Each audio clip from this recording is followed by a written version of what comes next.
Sous la tranquillité apparente du parc national de Banff et de ses hautes montagnes, se cachent un certain nombre d'histoires mystérieuses liées à des disparitions. Des personnes ont disparu à plusieurs reprises dans cette région vaste et tranquille, et ces cas soulèvent de nombreuses questions et spéculations. Avec pour toile de fond des paysages majestueux, ces incidents nous font réaliser à quel point la frontière entre la réalité et l'inconnu peut être floue.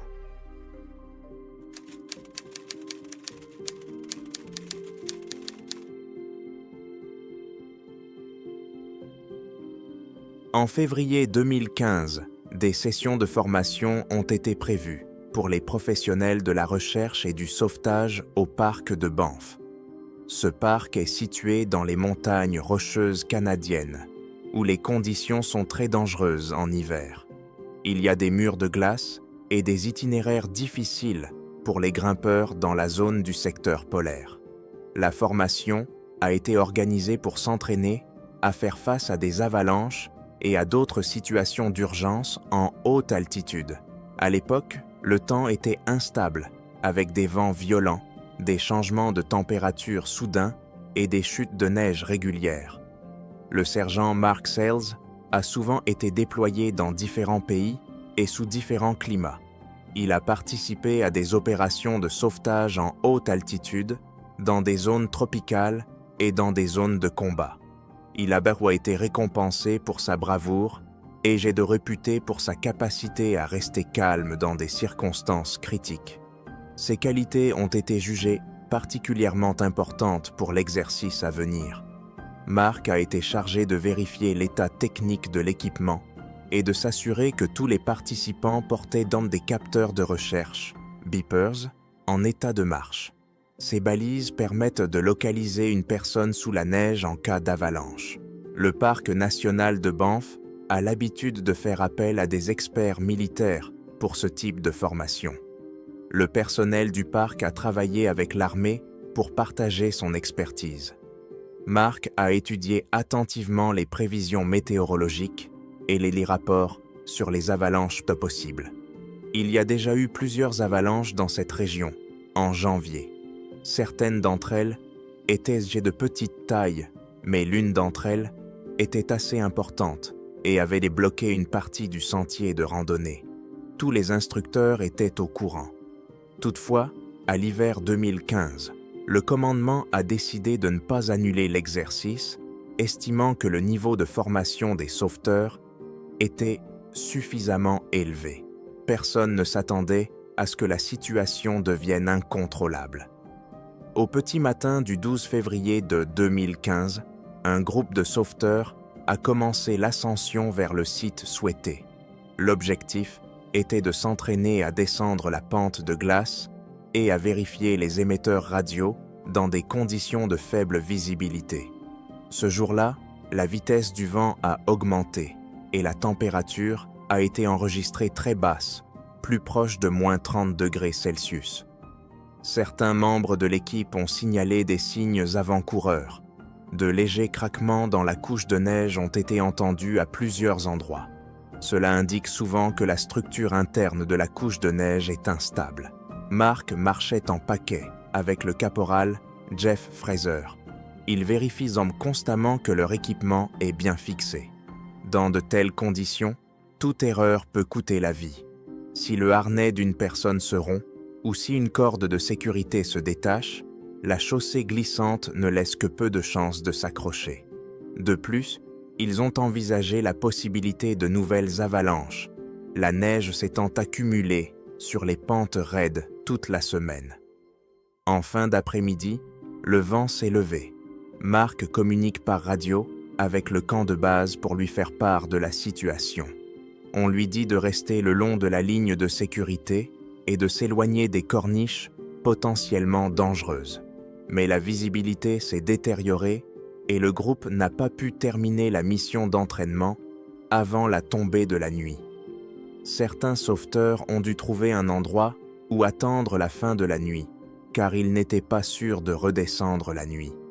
Mark et Jeff ont continué à avancer vers un point prémarqué, où une petite cache de ravitaillement devait être abritée. Le déclenchement exact de l'avalanche n'a jamais été déterminé. Une théorie veut qu'un lourd bloc de glace soit tombé d'en haut et ait délogé une masse de neige plus importante. Les coulées ont pu glisser sur de la vieille glace dont la couche était particulièrement lisse. Lorsque l'avalanche s'est mise en mouvement, elle a atteint une vitesse phénoménale. Mark et Jeff n'ont pas tout de suite compris ce qui se passait. Ils ont d'abord cru à une puissante rafale de vent. Puis, ils entendent un grondement assourdissant et une chute de neige dévale la pente au-dessus, se transformant rapidement en torrent furieux. Jeff a essayé d'attraper le bras de Mark, mais il n'y était pas parvenu. L'avalanche a balayé Mark, l'a projeté au sol et l'a emporté vers le bas. De petits rochers, des morceaux de glace et des éclats de roche sont également entraînés dans la coulée de neige. La pression de la masse de neige peut briser les os et la densité de la neige après l'arrêt est presque comme du béton mouillé. Dans de tels cas, une personne ne peut pas bouger. Et si la tête est sous la surface, il y a un risque énorme de suffocation. Jeff a eu de la chance. Il est tombé un peu de côté et a pu s'accrocher à un rebord rocheux. Lorsque le gros de la neige a disparu, il est pile resté à la surface et a échappé à de graves blessures avec seulement des contusions et des écorchures. Il a appelé Mark, mais personne n'a répondu. La neige s'écoulait rapidement et il fallait agir le plus vite possible, car la victime n'avait qu'un temps limité pour faire entrer de l'air dans ses poumons. Jeff commence à appeler à l'aide avec sa radio, mais le vent et les interférences dans les montagnes rendent la communication instable. Finalement, son signal a été capté en bas de la montagne, où se trouvaient plusieurs autres sauveteurs. Ils se dirigent rapidement vers le sommet. Certains d'entre eux ont marché, d'autres ont essayé les motoneiges jusqu'à ce que le terrain le permette. Mais les chemins qui s'approchent du cône d'avalanche ne sont pas faciles. Il peut y avoir de la glace sous la neige et il y a un risque d'effondrement secondaire. Les premières recherches ont été effectuées manuellement et à l'aide de palpeurs d'avalanche, qui sont de longues épingles légères utilisées pour percer la neige dans le but de trouver un corps. Plusieurs chiens ont été lâchés en même temps. Cependant, immédiatement après une avalanche, les chances de retrouver une personne vivante sont les plus élevées, dans les 15 à 20 premières minutes. Par la suite, la probabilité diminue fortement. Le soir du 12 février, les conditions météorologiques se sont encore détériorées. L'éclairage était médiocre, il neigeait abondamment et le groupe craignait de nouvelles avalanches. Les recherches ont dû être interrompues périodiquement afin de ne pas faire courir de risques supplémentaires aux personnes et aux chiens. Le matin du 13 février, la direction de l'opération a décidé d'étendre la zone de recherche. Des techniciens, sachant comment sécuriser la zone, se sont rendus sur place. Ils ont utilisé des charges explosives à faible rendement pour déclencher la descente des zones potentiellement dangereuses avant que les gens ne s'y rendent. Il s'agit d'une procédure standard dans les zones sujettes aux avalanches. Mais chaque détonation a soulevé de la neige dans l'air et des vents forts l'ont balayée, ce qui a réduit la visibilité. La visibilité s'en est trouvée réduite. Les sauveteurs ont tenté de coordonner leurs actions afin de ne pas retarder les recherches et d'éviter la mort des membres de l'équipe. Les chiens étaient tenus en laisse car ils risquaient de tomber des corniches ou de tomber dans les fissures. Les animaux étaient également menacés par les engelures et ils étaient périodiquement emmenés au camp de base pour être réchauffés. Mais les chiens s'obstinaient à chercher au moins une légère odeur humaine sous l'épaisse couche de neige et de glace. Parfois, ils commençaient à gratter le sol avec leurs pattes, signalant qu'ils sentaient quelque chose. Les sauveteurs se précipitaient alors avec des palpeurs, déchirant la neige avec des pelles. Mais le plus souvent, il s'agissait de rochers ou de chicots. Dans de telles conditions, il est difficile de localiser l'endroit exact. Au cours des 2 premiers jours de recherche, nous avons trouvé plusieurs fragments d'équipement. Nous avons trouvé une partie cassée d'un bâton de ski, un morceau de casque et un morceau de tissu en nylon solide, semblable à la partie supérieure d'une veste. Plus tard, un fragment de harnais de sécurité, dont la boucle était cassée, a été retrouvé. Il portait des initiales écrites au marqueur blanc, ce qui correspond à la façon dont Mark signait son équipement. Ces découvertes ont fait espérer aux sauveteurs qu'ils étaient menés sur la bonne voie, et que Mark lui-même se trouvait peut-être quelque part dans les environs, mais sous la neige.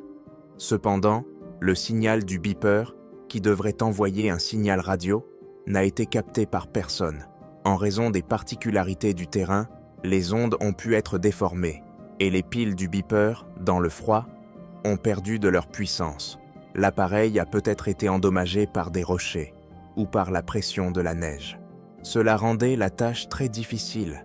Dans la zone du secteur polaire, les chutes de neige répétées sont fréquentes. Elles sont parfois moins importantes en volume, mais elles peuvent tout de même s'infiltrer dans une équipe de recherche ou projeter quelqu'un dans une gorge. Les 13 et 14 février, les experts ont observé des fissures fraîches au sommet de la crête. Ces fissures indiquaient que la neige était encore instable. Lorsque les températures changent, des couches fragiles se forment à l'intérieur de la houppette de neige. La moindre vibration peut provoquer un nouvel effondrement. Les personnes bonzium et les équipements qui effectuent les recherches craignent eux-mêmes des vibrations. Nous devions donc constamment évaluer les risques. Certains sauveteurs ont subi des blessures légères en pelletant, en tombant sur de la glace glissante ou en ressentant des symptômes de gelure. Leurs mains et leurs pieds s'engourdissaient et si leurs gants étaient mouillés, ils avaient donc des crampes aux doigts. Les médecins de garde du camp ont aidé les personnes gelées, mais les ont avertis qu'il était dangereux de continuer à travailler dans de telles conditions. En conséquence, les équipes ont été modifiées et certaines personnes ont été temporairement mises hors service. La mère de Mark, Liz Quinn, vivait dans une autre ville. Lorsqu'elle a été informée de ce qui s'était passé, elle y est restée longtemps désemparée. On lui a dit que Mark avait disparu dans une avalanche, que des recherches étaient en cours, mais que les chances de succès avaient chuté après les premières heures. Chaque jour, elle recevait des appels de l'unité militaire qui l'informaient de l'avancement de l'opération. Mais il n'y avait pas de résultat concret. Elle a demandé si les chiens avaient pu commettre une erreur, s'il fallait plus de personnel ou de matériel. On lui a répondu que toutes les ressources possibles avaient été déployées. Liz se rend compte que les statistiques dans ces situations sont décevantes. Si une personne n'est pas retrouvée dans les premières 24 heures, la probabilité de la retrouver vivante diminue rapidement. D'autant plus que sous la neige, il peut y avoir des blessures incompatibles avec la vie. Mais la mère espère un miracle jusqu'au bout et imagine comment Mark, avec sa grande expérience, a réussi à trouver une cavité de poche d'air sous la masse de neige. Au fur et à mesure que le temps passait, les rapports de recherche devenaient de plus en plus sombres.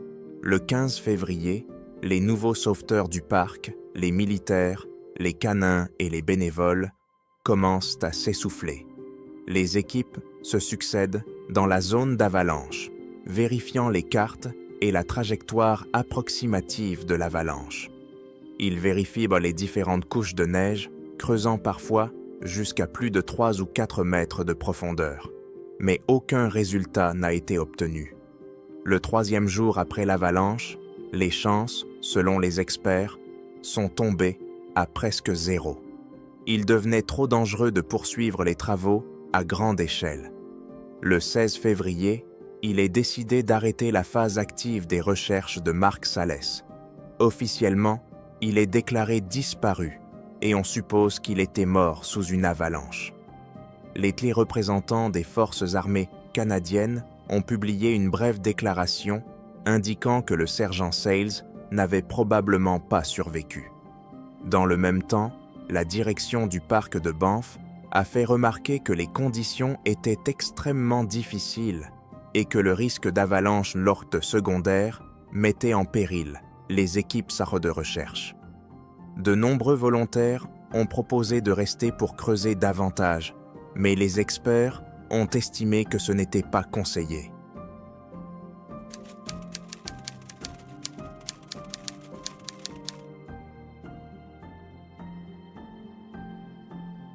Au printemps 2017, le parc de Banff a attiré les voyageurs et les amoureux de la nature comme à l'accoutumée. Les montagnes et les forêts semblaient impressionnantes et mystérieuses. C'est alors que William Lindsay, un étudiant de 21 ans originaire de Whistler, en Colombie-Britannique, plus connu sous le nom de Willy, a disparu. Il était programmeur informatique et étudiant à Vancouver, s'apprêtant à terminer ses études et ayant de sérieux projets d'avenir. Rien ne sortait de l'ordinaire dans la vie quotidienne de la famille Lindsay, jusqu'à ce que les choses changent radicalement en avril. Dans la soirée du 12 avril, Willy a quitté Vancouver pour Edmonton à bord d'un bus Greyhound. Ce fait est confirmé par des images vidéo de surveillance. Ces images constituent la dernière preuve crédible de sa présence. Le lendemain, il a séjourné au Century Casino Hotel d'Edmonton, ce qui en a surpris plus d'un, car il n'avait aucune connaissance en Alberta. Le 14 avril, son téléphone portable a été enregistré à Calgary, mais cet événement s'est avéré être le dernier signe de son activité. La famille Lee de Whistler s'est inquiétée, en particulier son frère qui a remarqué que Willy n'était pas revenu. Son téléphone ne répond plus, les médias sociaux et les comptes bancaires sont bloqués.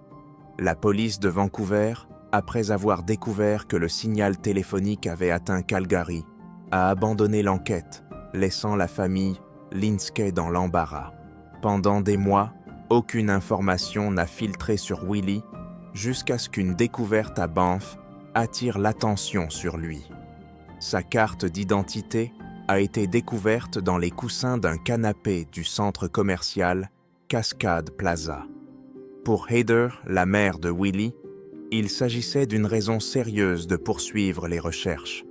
Elle a conduit de Whistler à Banff, dans l'espoir de retrouver une trace de son fils. Le paysage et l'atmosphère de Banff lui rappellent de Whistler, et l'on peut penser que Willy était peut-être venu ici. Heather s'est entretenue avec les habitants et a publié des annonces, essayant de trouver toutes les informations qu'elle pouvait. Cependant, malgré tous ses efforts, les recherches restent infructueuses. On ne sait toujours pas si Willy est parti volontairement pour commencer une nouvelle vie ou si c'est le résultat d'un autre scénario, plus sombre. Certains ont émis l'hypothèse qu'il aurait développé des signes de schizophrénie, mais les personnes qui le connaissaient personnellement n'ont pas remarqué de telles manifestations. D'autres ont supposé qu'il avait voyagé pour rencontrer quelqu'un sur Internet, à la recherche de nouvelles expériences. En conséquence, de nombreuses versions n'ont jamais donné de réponse concrète, et la mère de Willy ne sait toujours pas où se trouve son fils, ni ce qui lui est arrivé. L'histoire de William Lindsay n'a toujours pas été élucidée.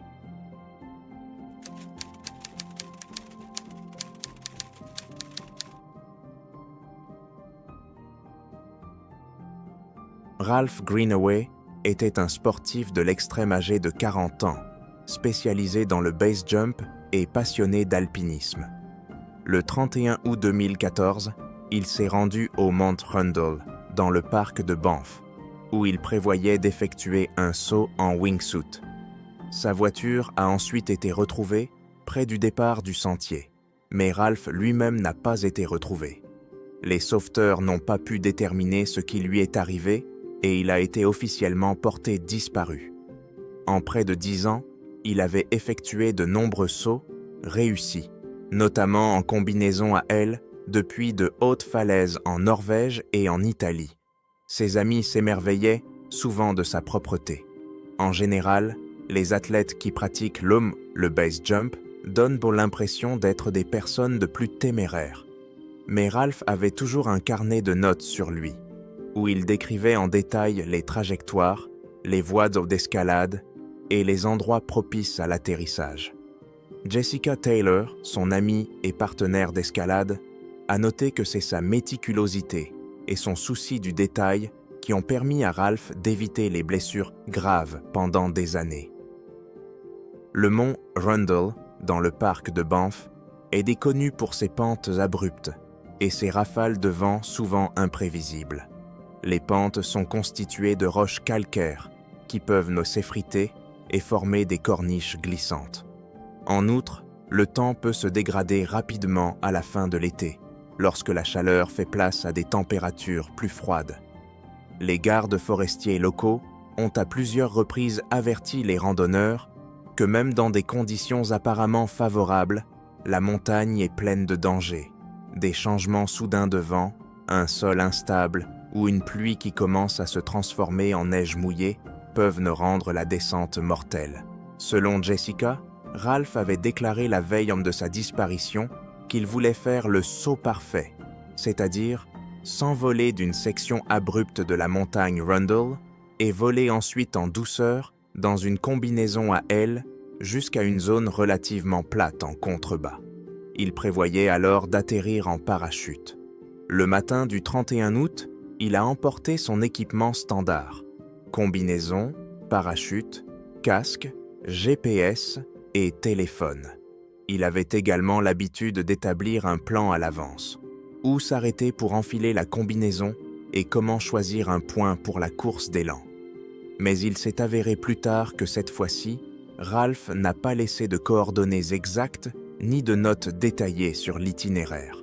La raison pour laquelle il a enfreint sa propre règle n'est pas claire. Le soir même, Jessica a découvert que Ralph n'avait pas donné de nouvelles. Bien qu'il arrive en base jump, que les gens éteignent leur téléphone pour économiser la batterie ou pour éviter les appels dérangeants, elle s'est inquiétée de ne pas avoir eu de nouvelles de lui jusque tard dans la nuit. Le matin du 1er septembre, plusieurs amis sont partis à la recherche de Ralph. Sa voiture a été rapidement localisée près du début du sentier, menant à la pente de la montagne Rundle. La voiture était garée à l'endroit où il l'avait laissée la veille. À l'intérieur, il n'y avait rien d'autre qu'un emballage de barres protéinées vide et une bouteille d'eau.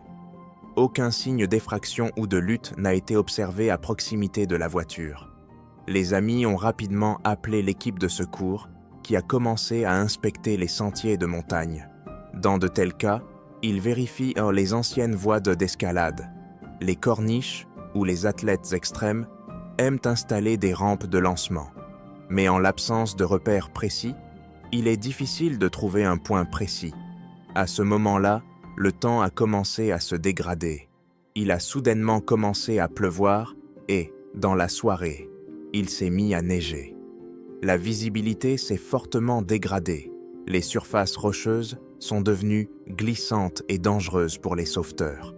Ils ont dû se déplacer avec des harnais et des casques, s'arrêtant toutes les quelques minutes pour éviter de tomber.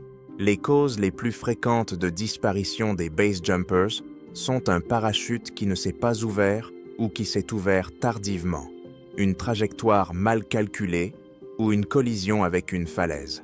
Mais dans le cas de Ralph, il existe d'autres versions.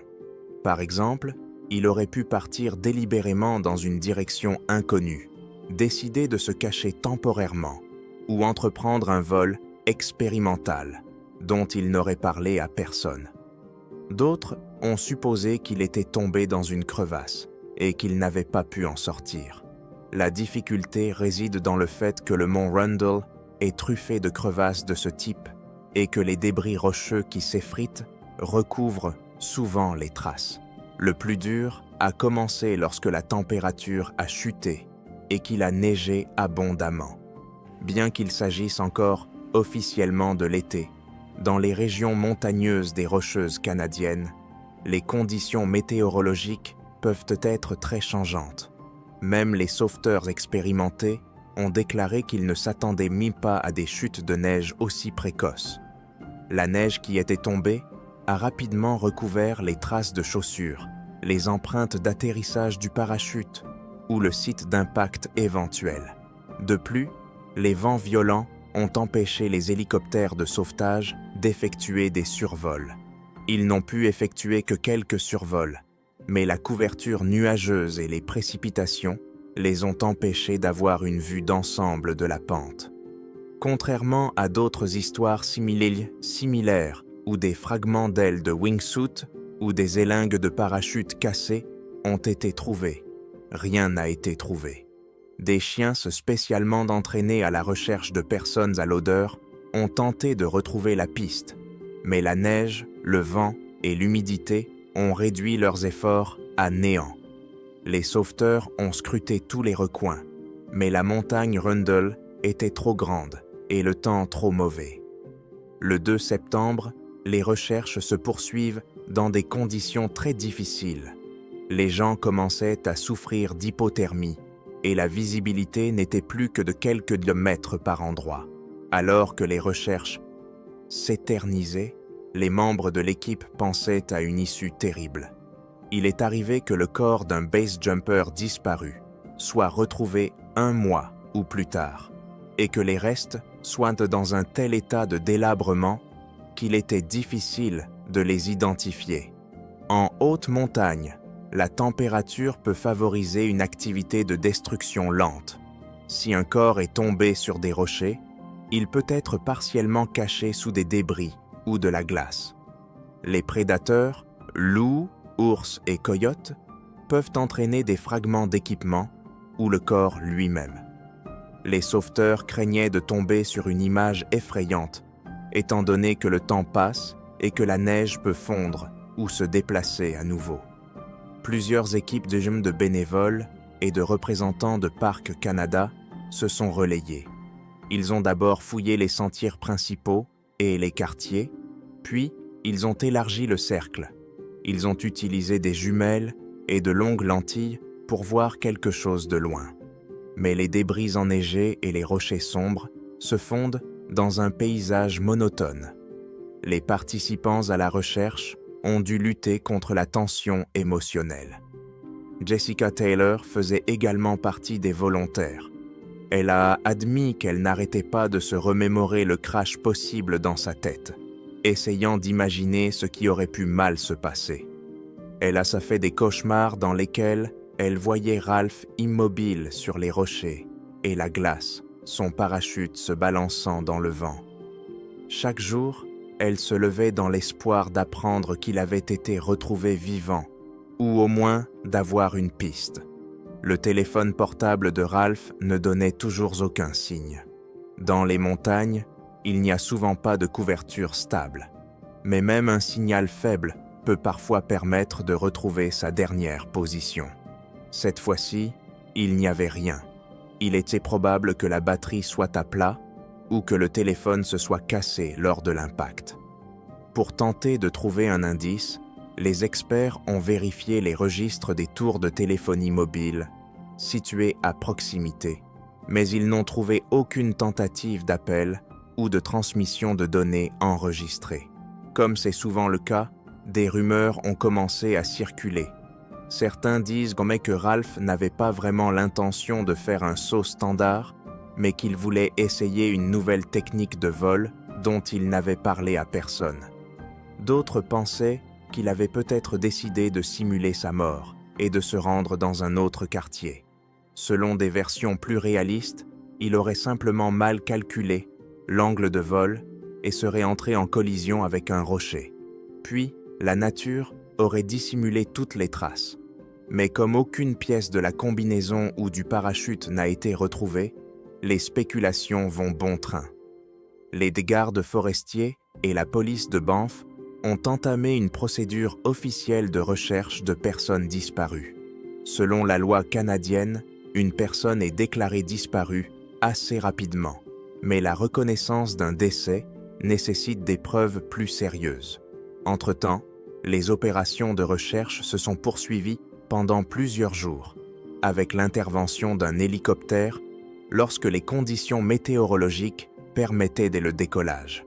Cependant, au fil des heures, il devenait de plus en plus évident que les chances de retrouver Ralph vivant étaient minces. Le 5 septembre, il était question d'abandonner la phase active. Le 9e jour après la disparition, l'équipe de sauvetage a officiellement annoncé que la phase active était terminée. Les opérations de recherche n'ont donné aucun résultat. Les experts ont déclaré que dans les conditions du mont Rundle et des fortes chutes de neige, les chances de trouver des traces étaient minimes. Les proches ont été informés que si les conditions météorologiques s'amélioraient, de nouvelles recherches aériennes pourraient être menées, mais seulement si de nouvelles informations étaient disponibles. En fin de compte, aucune nouvelle indication n'était venue, et les recherches se sont progressivement arrêtées. Pour beaucoup, il s'agissait d'un rappel étrange de la facilité avec laquelle un alpiniste expérimenté peut disparaître sans laisser de traces dans les montagnes lorsque la nature impose ses propres conditions. Pour les amis et la famille somme de Ralph, une longue période d'incertitude a commencé. Ils doivent le vivre avec l'idée que quelque part dans un coin inaccessible du mont de Rundle, son corps est peut-être déjà dans un état grave, caché par la neige, la glace et les rochers, ou dispersé par des animaux sauvages. Cette version sinistre des événements est effrayante et troublante. Néanmoins, l'espoir d'avoir des nouvelles, aussi tristes soient-elles, est toujours présent dans le cœur des proches qui préféreraient avoir des précisions plutôt que des spéculations sans fin sur la disparition mystérieuse d'un base jumper expérimenté. Une fois de plus, ces histoires nous rappellent à quel point la frontière entre le familier et l'insondable peut être mince, surtout lorsqu'il s'agit de la nature accidentée et imprévisible du parc national de Banff. Les disparitions du sergent Mark Sales, de l'étudiant William Linskey et du sportif extrême Ralph Greenaway soulèvent encore de nombreuses questions et restent à ce jour des mystères non résolus. Que pensez-vous qu'il ait pu arriver à ces hommes? N'oubliez pas d'aimer et de vous abonner à la chaîne, ainsi que d'activer les notifications, afin de ne pas manquer les nouveaux épisodes avec des histoires mystérieuses de disparition que nous sélectionnons spécialement pour vous. Prenez soin de vous et de vos proches, et n'oubliez pas, la nature garde toujours plus de secrets que nous ne pouvons l'imaginer. Il voulait simplement toucher une chose magnifique, prendre quelques photos avec pour toile de fond les pittoresques montagnes canadiennes et les rivières de claires et glacées. Mais dans le parc national de Banff, même les lieux familiers recèlent de quelque chose de sinistre. En l'espace de quelques secondes, une randonnée ordinaire se transforme en une disparition inexpliquée que même les recherches les plus poussées ne parviennent pas à élucider. Aujourd'hui, vous attendez 3 histoires mystérieuses dans lesquelles une simple passion pour la nature s'est transformée en tragédie. Comment des personnes peuvent-elles disparaître sans laisser de traces en montagne? Pourquoi retrouve-t-on des corps là où personne ne va? Et que cachent les forêts canadiennes tranquilles et les rivières impétueuses? Les 2 réponses à ces questions peuvent être beaucoup plus effrayantes qu'il n'y paraît à première vue.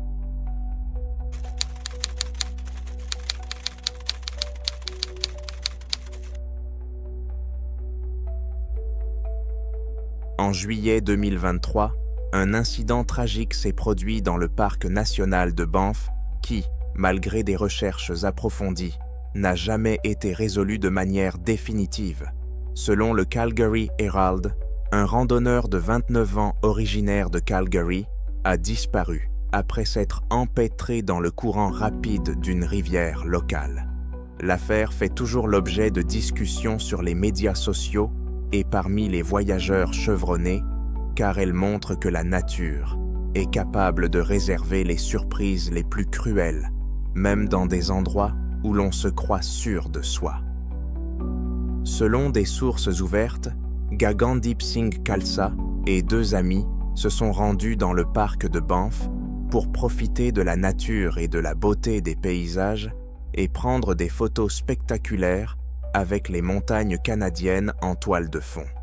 Leur choix s'est porté sur le populaire sentier du lac Glacier, qui mène à l'un des coins les plus pittoresques de la région. Ce n'était pas la première fois que les amis se rendaient dans les parcs nationaux du Canada. Et ce type de randonnée n'était pas unique pour eux. Les voyageurs atteignent un point de vue près d'une passerelle qui enjambe la rivière Saskatchewan-Nord. Ils décident de s'arrêter pour prendre des photos. C'est l'endroit qui attire les touristes, en raison de la combinaison inhabituelle du paysage montagneux, des couleurs de la forêt et de la rivière turquoise. La beauté du paysage a cependant un danger. La rivière, alimentée par des eaux glaciaires, est en réalité beaucoup plus rapide ou froide qu'il n'y paraît à première vue. Selon des témoins oculaires et des rapports des équipes de recherche et de sauvetage, samedi soir, un groupe de touristes, dont Khalsa, a décidé de se rendre au bord de la rive pour prendre de bonnes photos de l'eau en mouvement. Gagandip Singh Khalsa aurait glissé sur une pierre mouillée ou perdu l'équilibre en s'approchant trop près de la falaise et serait tombé dans la rivière. Un ami l'a vu tomber, puis il a été rapidement emporté par le courant. Les habitants et les sauveteurs locaux soulignent que de telles histoires ne sont pas rares dans les rivières de montagne. Avant même de s'en rendre compte, l'homme se retrouve dans l'eau glacée, happé par le puissant courant. Ici, la rivière Saskatchewan-Nord, bien qu'elle semble être une rivière de montagne relativement sûre, à l'œil non averti, est en fait un torrent déchaîné avec de nombreux rochers et précipices immergés. Plusieurs témoins se sont précipités pour aider. Quelqu'un a lancé des cordes, mais un violent clapotis emportait déjà l'homme vers l'aval. En quelques secondes, il était hors de vue, caché par l'écume et les méandres de la rivière. La nouvelle de l'incident est immédiatement parvenue au poste de garde forestier le plus proche. Dans l'heure qui suit, la première équipe de secours arrive sur les lieux pour évaluer la situation et commencer les recherches. À en juger par le rapport officiel, l'opération a commencé immédiatement. Les gens ont ratissé les rives, essayant d'attraper le moindre détail, qu'il s'agisse d'un sac à dos, de chaussures, d'un fragment de vêtement. Cependant, même sur des pistes brûlantes, il n'y avait aucun résultat. Dès le lendemain, d'importantes forces se sont jointes à l'enquête. Hélicoptères, patrouilles avec des drones, canines avec des chiens d'assistance. Il est digne rapidement apparu que la rivière s'enfonce dans un canyon étroit, où il est extrêmement difficile de trouver un homme. L'eau y est turbulente. Les profondeurs peuvent changer radicalement. La température de l'eau est de l'ordre de +4, +6 gondejatsi, ce qui, en cas de chute sans combinaison, ne laisse pratiquement aucune chance de survie. La Gendarmerie royale du Canada, en collaboration avec les autorités du Parc national de Banff, a établi un poste de commandement sur le terrain près du départ du sentier du lac Glacier. C'est là qu'ont afflué les informations fournies par les habitants, les bénévoles et les randonneurs qui ont pu remarquer des signes de la présence de l'homme disparu. Le résumé du bureau indique que les chercheurs ont fait le tour d'une zone importante en hélicoptère, y compris des zones rocheuses difficiles à traverser. L'affaire a fait grand bruit au sein de la communauté sikh de Calgary, d'où était originaire Gagandip Singh Khalsa. Selon les médias locaux, Gagandip Singh Khalsa participait à des projets de bénévolat, aidait les jeunes et participait à l'organisation d'événements culturels dans la ville. Sa disparition est devenue un sujet de discussion au temple local, Gurdwara, où des connaissances et des amis priaient d'homme chaque jour pour sa sécurité, espérant qu'il avait miraculeusement survécu et s'en était sorti. Il était un exemple de gentillesse et de vitalité pour beaucoup, a déclaré l'un des anciens de la communauté. Il aimait les montagnes, mais les traitait toujours avec respect. Nous ne pouvons pas croire qu'il ait pu disparaître de la sorte. Les gens ont collecté des fonds pour financer des recherches supplémentaires et ont lancé des appels aux autorités locales. Malheureusement, même la réponse la plus large n'a pas pu aider la nature à reprendre le dessus. Pendant des jours, une image claire s'est imposée. Si l'homme disparu s'était accroché à un rocher quelque part ou avait débarqué en état de choc, il aurait très probablement été retrouvé par des bénévoles ou des gardes forestiers à l'heure qu'il est. Il n'y a aucune trace, aucun indice, aucune preuve que l'homme est en vie. En fait, aucun des randonneurs qui sont allés en aval n'a signalé avoir vu ou trouvé des traces de Khalsa, bouchons de vêtements, empreintes de pas mouillés, etc. Les organisateurs des recherches étaient eux de plus en plus enclins à la triste conclusion que la rivière en crue aurait pu transporter le corps beaucoup plus loin. De plus, à certains endroits, la rivière s'enfonce dans des anfractuosités calcaires, formant des courants souterrains particuliers. Et même si le corps est coincé quelque part sous l'eau, il est presque impossible de le retrouver en hiver ou au niveau actuel de l'eau. La famille de l'homme disparu, y compris ses parents et ses frères et sœurs, est restée en contact permanent avec la police. Selon un communiqué de la police canadienne, tout le monde a été prévenu que l'espoir de retrouver l'homme vivant s'amenuisait de jour en jour. Les proches ont prié, se sont rendus sur place et ont consulté des experts en survie. Mais hélas, l'amère vérité est simple. Tomber dans une rivière de montagne glacée, au courant rapide, est généralement fatal. Un membre de la famille, venu de l'étranger, a déclaré dans une interview qu'il voulait croire à un miracle. Gagandip est un homme fort. Il aurait pu s'en sortir et maintenant, il erre quelque part, ayant perdu la mémoire. Mais tout le monde se rend compte que c'est très peu probable. Les sentiments de la communauté sont partagés. Chagrin, choc et désespoir. Environ une semaine après l'incident, les responsables des opérations de recherche et de sauvetage ont annoncé que la phase active des recherches a été suspendue. C'est la formulation standard utilisée lorsque toutes les zones possibles ont été ratissées, que les témoins ont été interrogés et que les ressources ont été épuisées sans qu'aucune nouvelle piste n'ait été trouvée. Le communiqué officiel précise « Nous ne laissons pas l'affaire close, mais nous ne voyons pas la possibilité de poursuivre les enquêtes de masse en l'absence de résultats. Si de nouvelles preuves ou informations apparaissent, nous sommes prêts à reprendre les opérations à grande échelle. » Pour la famille et les amis de M. Khalsa, cette décision sonne comme un jugement. Tout le monde a compris que les chances d'un sauvetage magique étaient désormais minces, voire nulles. La police et les responsables du parc ont insisté sur le fait que cette tragédie rappelle les risques réels qu'il y a à traverser les rivières de montagne ou à s'en approcher sans précaution. En termes de mystère, les événements entourant la disparition de Khalsa s'inscrivent dans la lignée des histoires tragiques où des personnes disparaissent du jour au lendemain. Cependant, il n'y a pas ici de halo mystique. Il est évident que l'homme est tombé dans la rivière et a été emporté par un fort courant. Il reste cependant quelques points à éclaircir pour les tenants de cette phénoménologie. Disparition instantanée. Ses amis l'ont vu glisser et c'est tout. En quelques secondes, l'homme a disparu. Absence de découverte, malgré des recherches actives. Aucun sac à dos, aucune chaussure, aucun corps n'a été retrouvé. C'est comme si la rivière avait englouti toutes les traces. Le beau temps, toute la journée a été presque clair, sans averse ni inondation. Un environnement apparemment sûr. Les théoriciens soulignent la fréquence de ces disparitions aquatiques dans les parcs nationaux. Mais l'explication rationnelle est assez simple. Eau froide de montagne, courants souterrains cachés, géomorphologie dangereuse du fond. Des semaines après l'incident, le nom de Gagandip Singh Khalsa fait toujours les gros titres de la presse locale et des bénévoles continuent de faire des rondes sur les rives.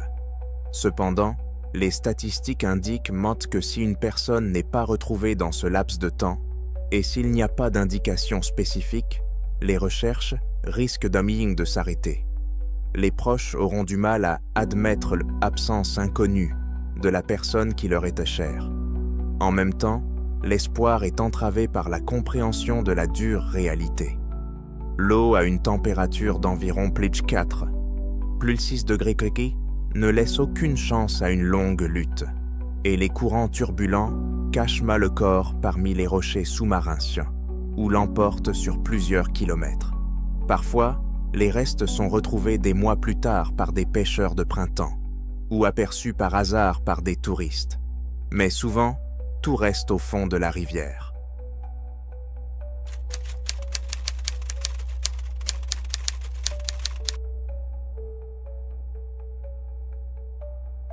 Le 11 juillet 1988, sur le versant arrière du mont Sulphur, l'une des pentes relativement obscures de la chaîne de montagnes, a eu lieu une découverte qui restera longtemps dans les archives de la police sous l'étiquette « non résolue ». Ce jour-là, un groupe d'alpinistes qui cherchait une autre voie d'escalade est tombé sur des fragments de restes humains. Le site se trouvait à l'écart des principaux sentiers de randonnée, au cœur de la zone forestière, et il n'était pas facile d'y accéder. Les falaises abruptes couvertes d'un sous-bois, dense d'épicéas et de sapins, ne présentaient guère d'intérêt pour ceux qui suivaient les itinéraires officiels. Selon l'un des grimpeurs, ils ont repéré les vestiges par hasard lorsque quelque chose de brillant et d'anormal a attiré leur attention parmi les racines des arbres.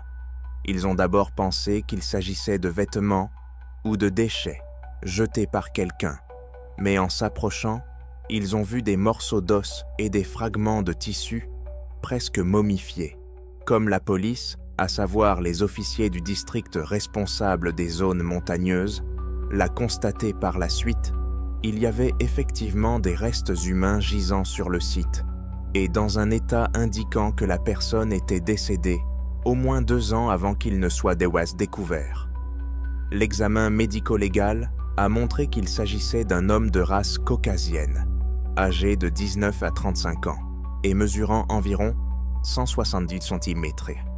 Les fouilles menées dans une petite zone autour du site ont permis de faire d'autres découvertes, de vieilles clés d'une voiture Chrysler fabriquée dans les années 1970 et 1980, avec une étiquette des amputés de guerre, une organisation canadienne qui distribue des porte-clés destinés à être restitués aux propriétaires en cas de perte.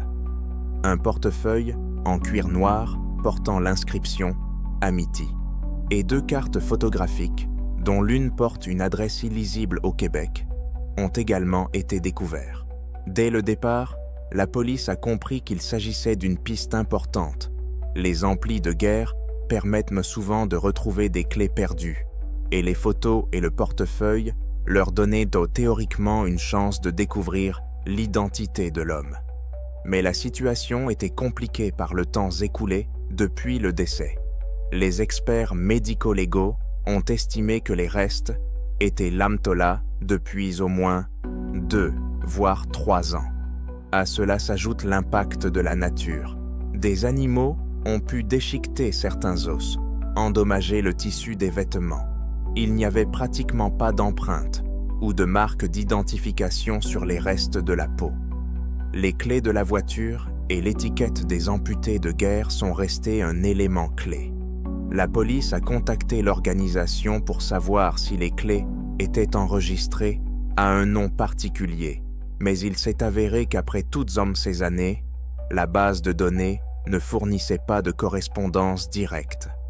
Lorsque les utilisateurs des amputés de guerre perdent leurs clés, il est possible de les récupérer grâce à un système spécial, mais si elles n'ont pas été correctement enregistrées, ou si le propriétaire lui-même n'a pas mis à jour les informations, il est difficile de le retrouver. Dans certains cas, les numéros de porte-clés sont devenus inactifs si l'organisation n'a pas reçu de paiement pour le service. La police a rencontré exactement ce que le registre ou la carte des amputés de guerre ne donnait pas sur la propriété exacte. Une autre solution consiste à vérifier une Chrysler des années 1960 à 1980. Plusieurs modèles ont été produits au cours de cette période, et ils peuvent avoir un format de clé proche. Mais là encore, vous devez connaître le numéro d'identification spécifique, ou du moins quelque chose de plus précis pour effectuer votre recherche. Il y avait plusieurs clés, et elles pouvaient appartenir à la fois à la voiture et aux serrures des portes. Les forces de l'ordre ont envoyé des photos des clés au Québec. Étant donné que l'une des photos contenait une adresse, peut-être qu'un parent ou le propriétaire de la voiture y habite. Hélas, cette adresse était inexacte. Le nom de la rue était à moitié effacé sur la photo et le numéro de la maison était illisible. Une lettre envoyée à l'adresse supposée a été retournée avec la mention « Destinataire inconnu ». Quant aux photographies, elles mit-il même, l'une était en noir et blanc, apparemment ancienne, vraisemblablement des années 1970, et montrait une femme d'âge moyen, peut-être la mère, la tante ou la grand-mère de l'inconnu. La seconde est en couleur, avec une adresse québécoise partiellement visible et un jeune homme, peut-être le défunt lui-même, en compagnie de quelqu'un d'autre devant une voiture.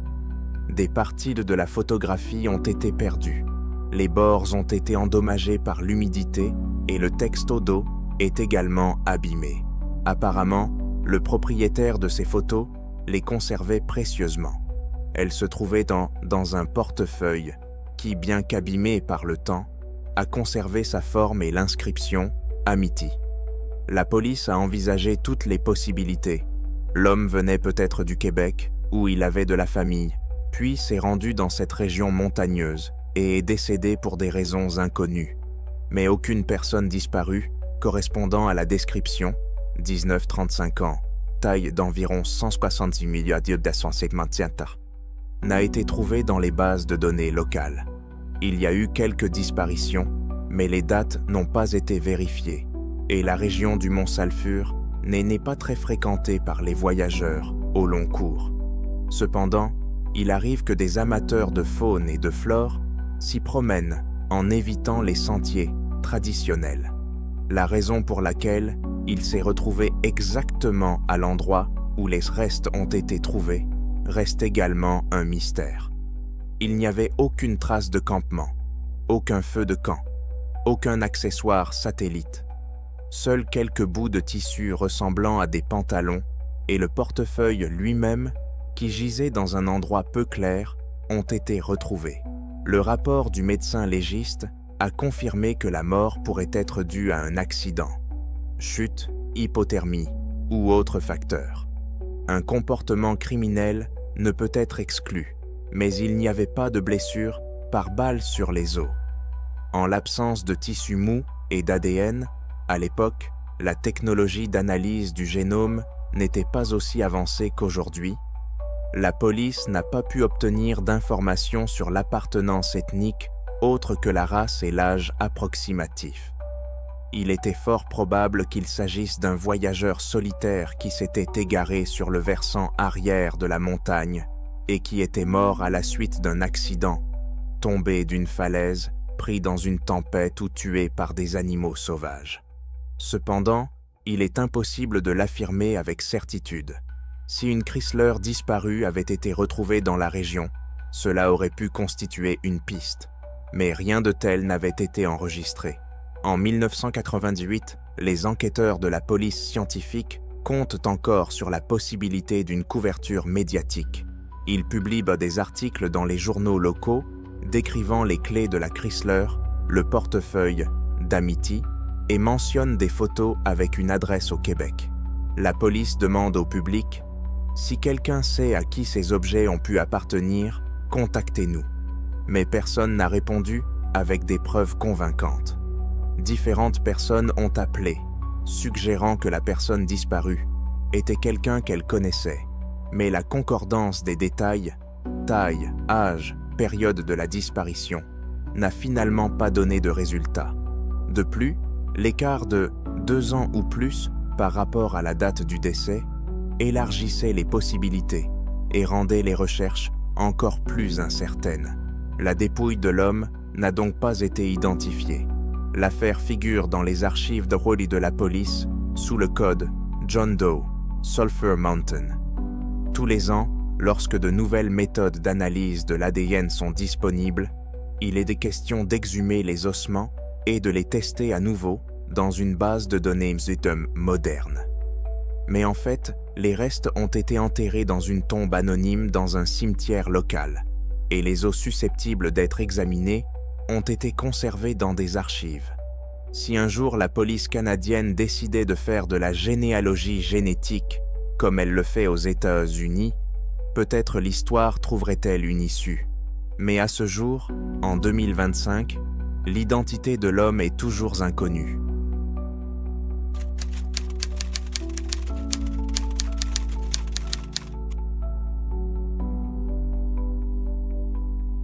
En avril 2017, Willie Linskey, 22 ans, originaire de Whistler, en Colombie-Britannique, a soudainement décidé de se rendre à Edmonton, comme s'il avait succombé à une impulsion ou à un plan dont il n'avait pas parlé à ses connaissances l'ORCES et à sa famille.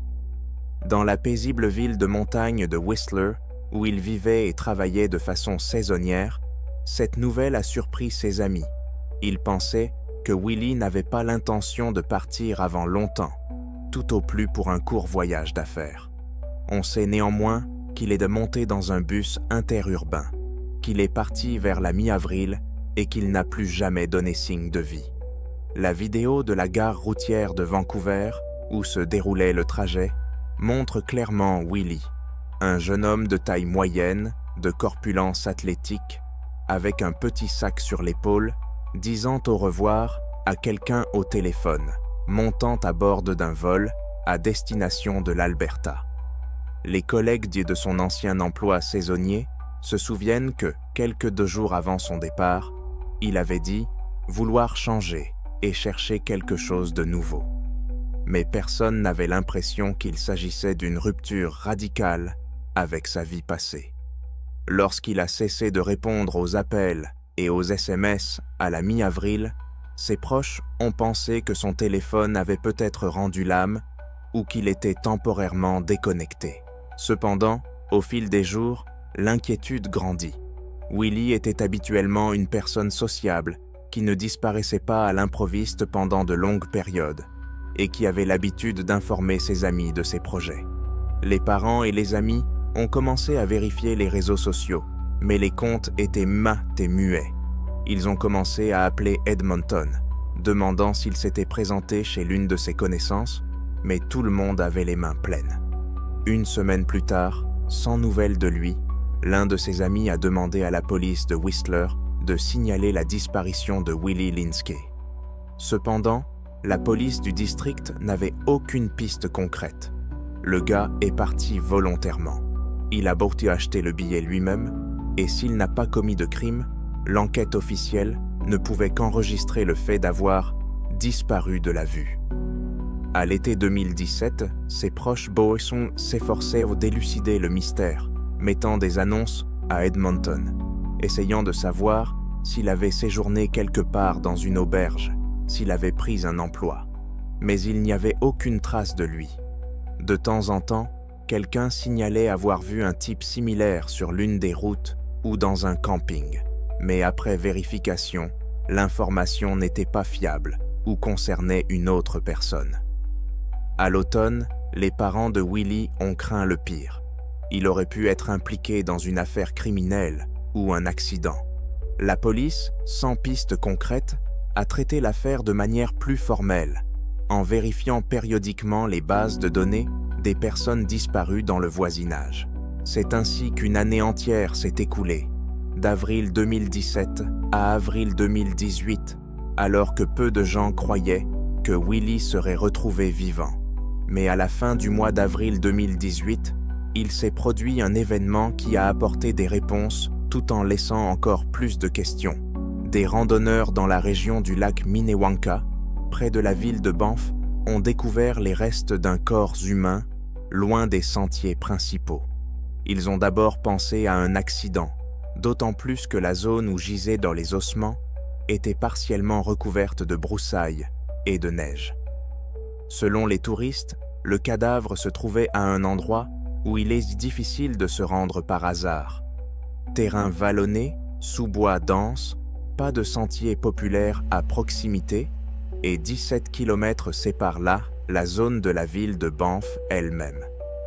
Lorsque la découverte a été signalée à la GRC, Gendarmerie royale du Canada, l'équipe d'enquêteurs a immédiatement contacté les services de l'Alberta et de la Colombie-Britannique afin de vérifier les informations relatives à la personne disparue. Les vêtements et les quelques effets personnels restants laissent me penser qu'il pourrait s'agir de Willie Linskey.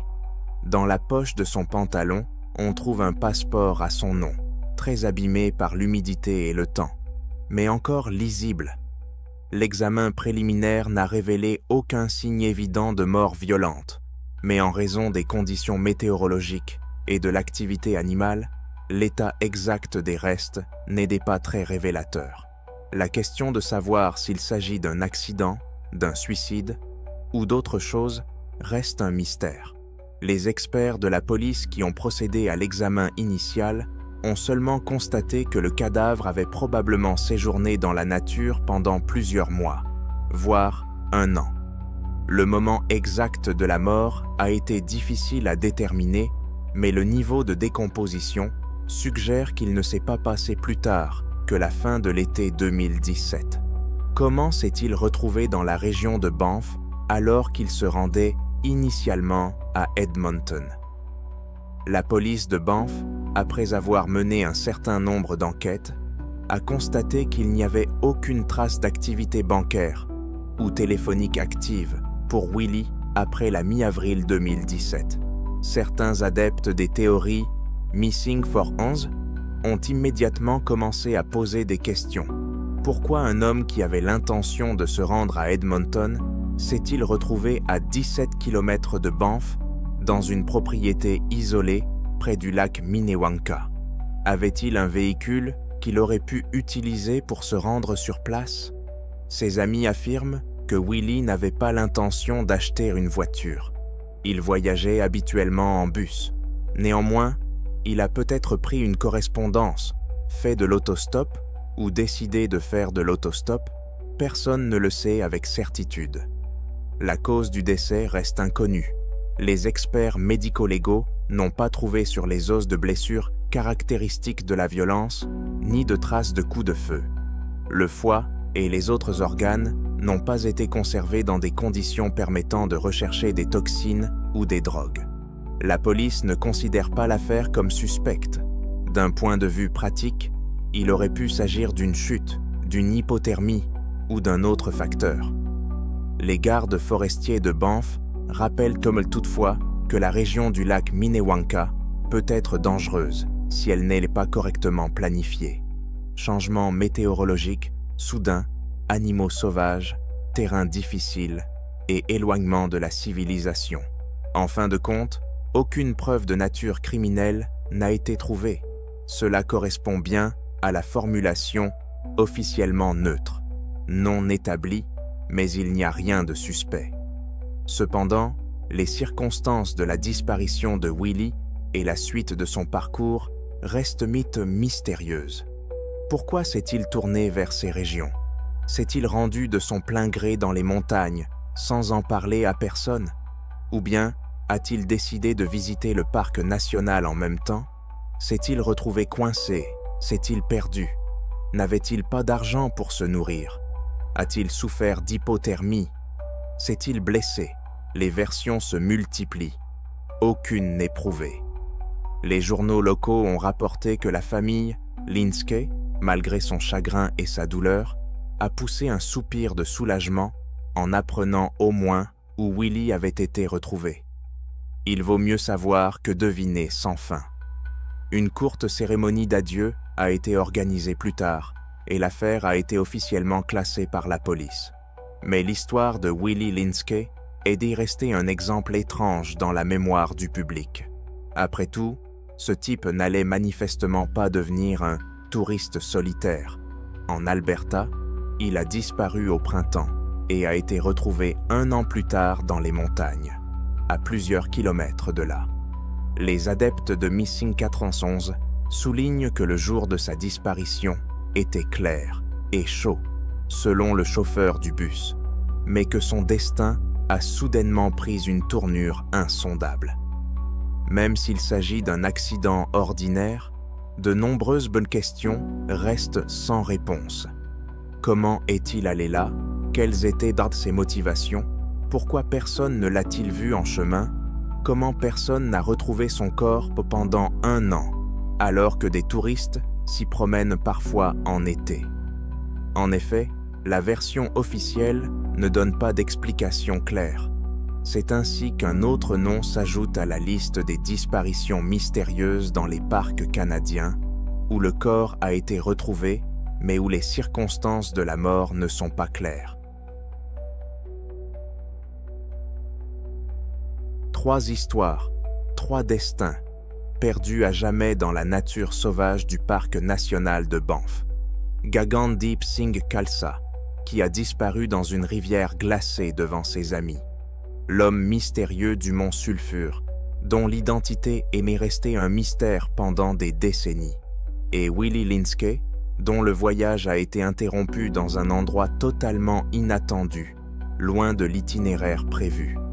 Ces cas nous rappellent à quel point la frontière entre sécurité et danger mortel est immense lorsqu'il s'agit de la nature sauvage. Que pensez-vous de ce qui s'est passé? S'agit-il d'un accident, d'une erreur fatale ou de quelque chose que nous ne comprenons pas encore? Partagez vos réflexions dans les commentaires. Mettez des likes si la vidéo vous a accroché. Et n'oubliez pas de vous abonner à la chaîne pour ne pas manquer de nouvelles histoires mystérieuses et d'enquêtes étonnantes. Cliquez sur la cloche, car devant nous, il y a beaucoup plus de mystères et de choses inexplorées. Prenez soin de vous et de vos proches. Et n'oubliez pas, la nature garde plus de secrets que nous ne pouvons l'imaginer. Chaque année, des milliers de touristes viennent dans les parcs nationaux canadiens pour profiter de la beauté incroyable de la nature. Mais que se passerait-il si parmi les pittoresques versants montagneux, les forêts denses et les lacs tranquilles, se cachait quelque chose d'inexplicable, capable de changer en quelques secondes la vie même des voyageurs les plus expérimentés? Aujourd'hui, nous allons vous raconter 3 histoires mystérieuses qui se sont déroulées dans le parc national de Banff. Des disparitions qui défient toute logique, des découvertes étranges et des questions auxquelles personne n'a pu répondre depuis de nombreuses années. Pourquoi des gens disparaissent-ils soudainement sans laisser de traces? Comment des touristes se retrouvent-ils sur des corniches inaccessibles sans équipement? Que se passe-t-il réellement dans ces endroits? Préparez-vous, des mystères encore non élucidés vous attendent.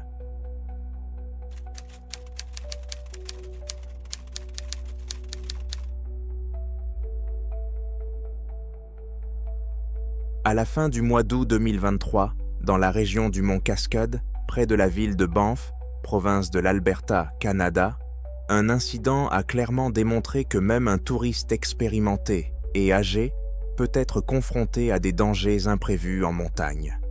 Un homme de 64 ans originaire de Calgary, parti en randonnée en solo, n'est pas revenu à l'heure prévue, alors que, selon ses proches, il planifiait toujours ses voyages avec précision et informait ses proches de la date approximative de son retour.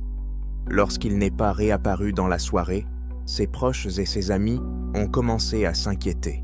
Le lendemain matin, des rumeurs ont couru, selon lesquelles sa voiture avait été vue garée près de la piste d'atterrissage de Banff, un petit aérodrome souvent utilisé par les pilotes locaux. La voiture a effectivement été retrouvée à cet endroit, soigneusement verrouillée, avec un permis de stationnement payant sur le pare-brise. La police de Banff a immédiatement réagi à l'alerte et a lancé des recherches en collaboration avec les Rangers. On sait que le mont Cascade, qui domine la vallée, est un itinéraire assez populaire mais difficile, qui nécessite une certaine condition physique et des compétences en orientation. Le mois d'août en Alberta est généralement une période de temps chaud, mais les montagnes réservent des changements climatiques imprévisibles. Vent, refroidissement soudain pendant la nuit, ainsi que des sentiers escarpés où l'on peut facilement trébucher. Lorsque les policiers et les sauveteurs sont arrivés à l'endroit où les randonneurs partent, généralement pour cascade, ils n'ont trouvé ni trace de feu récent, ni trace de campement. Cette zone est fréquentée par les touristes, mais aucune des personnes interrogées ne se souvenait d'un homme correspondant à la description. Étant donné que le disparu se rendait souvent seul dans les montagnes, il a été décidé de lancer immédiatement des recherches aériennes. Le lendemain, un hélicoptère fourni par le parc Banff a décollé pour survoler les pentes de cascade. Presque immédiatement, les pilotes ont remarqué quelque chose qui ressemblait à une silhouette humaine sur le versant est. Les coordonnées ont été transmises au sol et l'équipe de secours, au sol, équipée du matériel de descente, a atteint le point. C'est là qu'ils ont découvert le corps du disparu, un homme de 64 ans. Le corps se trouvait sur une zone rocheuse escarpée qui ne semblait pas faire partie du sentier habituel. Les sauveteurs ont constaté avec regret que l'homme était probablement tombé ou avait été blessé et n'avait pas pu donner l'alerte. Selon les policiers qui ont procédé à l'examen initial, la mort ne semble pas suspecte sur le plan criminel. Il n'y avait aucune trace de lutte ni de blessures externes, à l'exception de celles caractéristiques d'une chute. Cependant, la cause exacte n'a pas pu être déterminée sur place. Lorsque le corps a été transporté à la morgue, l'examen médico-légal n'a révélé aucun signe évident d'infarctus ou de traumatisme crânien grave, et rien n'indique qu'il était gelé. Peut-être que son cœur n'a pas supporté l'effort, qu'il a fait une crise cardiaque ou qu'il était gravement déshydraté. Les policiers ont officiellement déclaré aux journalistes que l'affaire ne semblait pas suspecte, mais les détails exacts restent flous. Parmi ceux qui s'intéressent au phénomène des disparitions inexpliquées, de tels cas suscitent une attention particulière. En effet, même si le défunt n'a pas disparu sans laisser de traces, son corps a été retrouvé assez rapidement. On ne sait toujours pas pourquoi il se trouvait précisément à cet endroit, où personne ne va habituellement. Les hommes interrogés qui le connaissaient affirment qu'il était prudent et expérimenté. Dans sa jeunesse, il pratiquait le hiking dans les montagnes rocheuses et connaissait parfaitement les risques. Certains indiquent qu'une violente rafale de vent ou un glissement de terrain dû à des rochers humides aurait pu se produire tôt le matin dans les montagnes. Mais cela n'explique pas comment il a pu s'écarter de la route officielle pour se rendre dans une zone assez difficile d'accès. Sa voiture, laissée près de la piste d'atterrissage de Banff, a suscité des questions chez les personnes qui ne connaissaient pas la situation. Pourquoi n'est-elle pas sur le parking touristique près du sentier, mais près de l'aérodrome? Mais les habitants expérimentés expliquent que les gens laissent souvent leur voiture là-bas et empruntent des sentiers non officiels pour rejoindre Cascade, afin d'éviter les routes principales et la foule. Peut-être que la victime souhaitait plus d'intimité, choisir un nouvel itinéraire. Les sauveteurs impliqués dans les recherches décrivent la montagne Cascade comme trompeuse. Une partie de l'itinéraire, populaire auprès des touristes, est relativement sûre, avec des sentiers balisés, mais un écart vers la droite ou vers la gauche peut mener à des éboulis escarpés et des pentes rocheuses. Il n'est pas exclu que l'homme ait heurté un névé ou une plaque de glace à l'ombre des rochers, et il ait fait un faux pas et y ait chuté. Il a également pu se sentir soudainement mal. Les tragédies de ce type ne sont pas rares dans la région de Banff, même si dans la plupart des cas, les sauveteurs ont une explication plus claire. Les amis décrivent cet homme de 64 ans, originaire de Calgary, comme un passionné de montagne qui avait déjà gravi plusieurs sommets, dont certains plus difficiles que le Cascade. Il était donc surprenant qu'il n'ait pas réussi à venir à bout de cet itinéraire. Cependant, Dans cette situation, il reste un élément d'imprévisibilité. Toute erreur lors d'une randonnée en solitaire peut être fatale. De plus, certains soulignent que son âge pouvait déjà avoir une incidence sur sa condition physique. Il est possible qu'il ait sous-estimé le risque. À l'issue d'une enquête officielle qui a duré environ 1 semaine, il a été déterminé qu'il n'y avait aucun signe de crime ou d'implication de tiers. Cependant, les détails liés à la cause immédiate du décès, chute, hypothermie ou quelque chose comme une crise cardiaque, restent encore inconnus.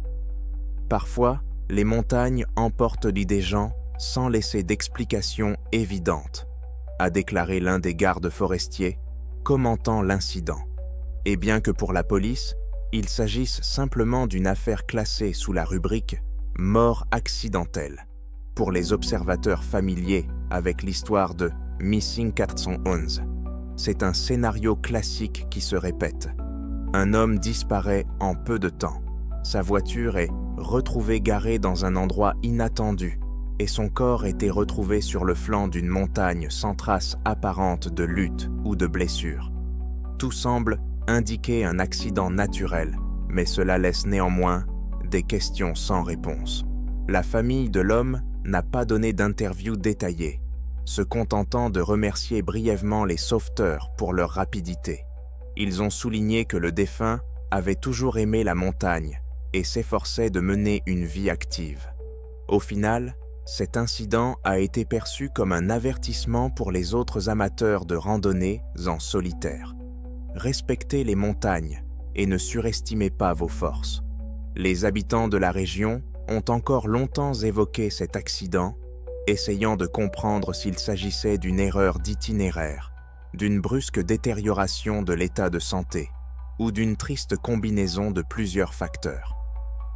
Au final, la mort d'un touriste de 64 ans sur le mont Cascade en août 2023 est un exemple classique de tragédie dans un parc montagneux, que la police ne considère pas comme criminel, mais qui suscite néanmoins de nombreuses spéculations. Cependant, le fait que le voyageur ait disparu en quelques heures et n'ait été retrouvé que depuis les airs donne involontairement l'impression que les personnes qui se trouvent en montagne peuvent parfois se retrouver dans des situations qui ne seront jamais complètement élucidées.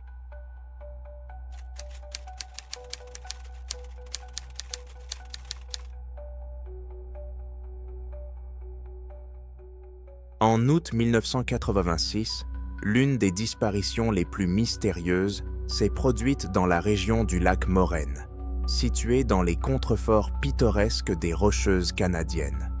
Ce jour-là, Jessica Reynolds, 19 ans, semblait parfaitement heureuse. L'été canadien était doux, le soleil réchauffait l'air, et ses parents lui avaient proposé de faire un petit pique-nique au bord d'un ruisseau de montagne, non loin d'un parking touristique. Jessica était une jeune fille, ouverte, amicale et aimant la nature. Beaucoup de ses connaissances disaient qu'elle adorait les promenades en plein air, qu'elle faisait souvent des croquis dans son carnet et qu'elle prévoyait ensuite d'entrer dans une école d'art. En ce jour d'août, rien ne laissait présager un drame. La famille connaissait bien le chemin menant au lac Moraine. Ils sont arrivés en voiture. Le matin, se sont garés sur un parking spécial et se sont dirigés vers un ruisseau situé à quelques centaines de mètres de la rive du lac. Les parents ont voulu cueillir quelques baies sauvages, mais Jessica a simplement souri en disant qu'elle allait s'asseoir au bord de l'eau pour se rafraîchir en attendant qu'ils aient fini. Comme l'ont raconté plus tard le père et la mère, ils ne s'étaient éloignés que de quelques mètres, apparemment pour aller dans les buissons où les baies étaient plus abondantes. La jeune fille restait à portée de vue et ses parents l'entendaient fredonner ou taper des cailloux sur une pierre en s'amusant au bord de l'eau. Le temps passait lentement. La chaleur estivale était adoucie par la brise de montagne. Lorsque les parents eurent cueilli quelques poignées de baies, le père cria qu'il valait mieux retourner auprès de leur fille. Mais aucune réponse ne leur parvint. Seul le clapotis du ruisseau roulant sur les pierres lisses leur parvenait. Intrigués par ce silence, ils retournèrent à l'endroit où ils avaient laissé Jessica et furent soudainement pris d'un frisson. Leur fille semblait s'être évaporée. Il n'y avait aucune trace de lutte, aucun cri, et rien n'indiquait qu'elle était entrée dans l'eau. Son sac et sa veste étaient restés sur le rocher, mais Jessica avait disparu. La première pensée des parents fut que Jessica était peut-être partie faire ses besoins ou avait décidé d'aider à chercher des baies, mais leurs appels, leurs recherches dans les buissons voisins et leurs regards dans le ruisseau ne donnèrent aucun résultat. En quelques minutes, la mère et le père ont commencé à paniquer. Il leur semblait impossible qu'une jeune fille de 19 ans ait pu disparaître comme ça, alors qu'ils n'étaient qu'à une dizaine de mètres. Mais hélas, la réalité était tout autre. Jessica avait disparu. Les parents ont fébrilement parcouru chaque mètre autour du ruisseau, l'appelant par son nom, espérant qu'elle était tombée à l'eau et qu'elle appelait à l'aide, mais ils n'entendaient que le bourdonnement des insectes et le bruit de la forêt. Au bout d'une demi-heure, la mère a rejoint les touristes les plus proches sur le sentier principal, implorant leur aide, tandis que le père continuait à chercher Jessica. Une recherche spontanée s'est alors mise en place. Plusieurs personnes, dont un groupe d'adolescents, ont aidé à appeler les secours depuis la cabine téléphonique la plus proche, car en 1986, presque personne n'avait de téléphone portable, et encore moins en montagne. À la tombée de la nuit, les opérations de sauvetage entrèrent dans leur phase active. Les employés du parc et les bénévoles installèrent leur quartier général près du lac Moraine et demandèrent à tous les touristes de signaler le moindre détail. Pendant la nuit, des maîtres chiens arrivèrent sur place avec leurs chiens, parcoururent la forêt le long du ruisseau et vérifièrent s'il y avait des endroits où Jessica aurait pu tomber à l'eau. Cependant, après avoir reniflé les vêtements de Jessica, les chiens ont suivi avec assurance la piste depuis l'endroit où elle a été assise. Mais après quelques dizaines de mètres, ils l'ont perdue, tournant en rond, ne sachant pas où aller. C'était comme si la jeune fille s'était évaporée, sans bruit, sans laisser d'empreintes supplémentaires sur le sol humide. Le matin a amené encore plus de volontaires. La famille Reynolds a demandé à tout le monde de l'aider dans ses recherches. Le troisième jour, une centaine de personnes, coordonnées par les Rangers, s'étaient déjà rassemblées. Plusieurs zones ont été délimitées pour les recherches, du ruisseau jusqu'à la rive du lac Moraine et dans un rayon de plusieurs kilomètres. Pendant ce temps, aucune nouvelle piste, pas de cris, pas de lambeaux de vêtements, pas de branches cassées qui auraient pu indiquer clairement l'itinéraire de fuite ou d'enlèvement. Si Jessica avait été enlevée par un inconnu, comment aurait-il pu agir aussi discrètement et sans se faire remarquer? Et pourquoi? Selon ses parents, la jeune fille n'avait ni ennemi ni conflit personnel. Et un criminel occasionnel? Dans ces montagnes sauvages, cela semble peu probable.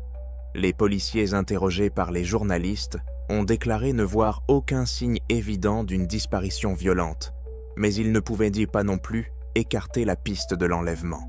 Au bout d'une semaine, les gens espéraient de toujours la retrouver vivante. Ils pensaient qu'elle s'était peut-être perdue, mais elle n'était qu'à quelques mètres de ses parents et n'aurait certainement pas pu aller loin. De plus, ce n'était pas une enfant, mais une jeune fille de 19 ans, capable de réfléchir et de savoir où elle allait. Une reconnaissance aérienne a été organisée. Plusieurs vols en hélicoptère ont survolé les environs, mais le temps jouait parfois en leur faveur. Le soleil brillait, la visibilité était bonne. Si quelqu'un errait dans les bois, on l'aurait remarqué. Cependant, aucun signal caractéristique n'a été détecté. Pour les sauveteurs locaux, l'affaire commençait déjà à paraître étrange. Aucune prémisse, aucun indice évident. Même un accident, une chute dans l'eau. Ils ont fouillé tout le ruisseau et les berges du lac, au cas où le corps aurait été emporté, mais le courant n'était pas très fort à cet endroit. Le chien de recherche n'a montré aucun signe de présence dans l'eau. comme si elle avait été emportée en 1 ou 2 minutes par une force inconnue. 2 semaines se sont écoulées depuis la disparition de Jessica, et les recherches se poursuivent, bien qu'à une échelle moindre. Ses parents n'ont pas abandonné. Ils ont publié des annonces et ont utilisé les rares médias de l'époque pour attirer l'attention sur cette histoire. Et vers la fin de la 3e semaine, toute l'équipe de sauvetage a été littéralement mise en alerte lorsqu'un des volontaires, un homme d'une 30aine d'années, passant par une partie assez éloignée de la forêt, est tombé sur un signe étrange. Un chapeau était suspendu à une branche d'arbre à hauteur d'homme. Un chapeau blanc léger qui, d'après la photo, correspondait à celui que Jessica portait le jour de sa randonnée. Il n'y avait aucun effet personnel, aucune note, aucune trace à proximité. Juste un chapeau, comme si quelqu'un l'avait soigneusement suspendu là. Le fait qu'il se trouvait à 3 km du lieu de la disparition a extrêmement intrigué les sauveteurs. Le chemin entre le ruisseau et l'endroit où il a été trouvé n'était pas un sentier battu, mais traversait des reliefs où les touristes ne s'aventuraient que rarement. Comment le chapeau avait-il atterri là?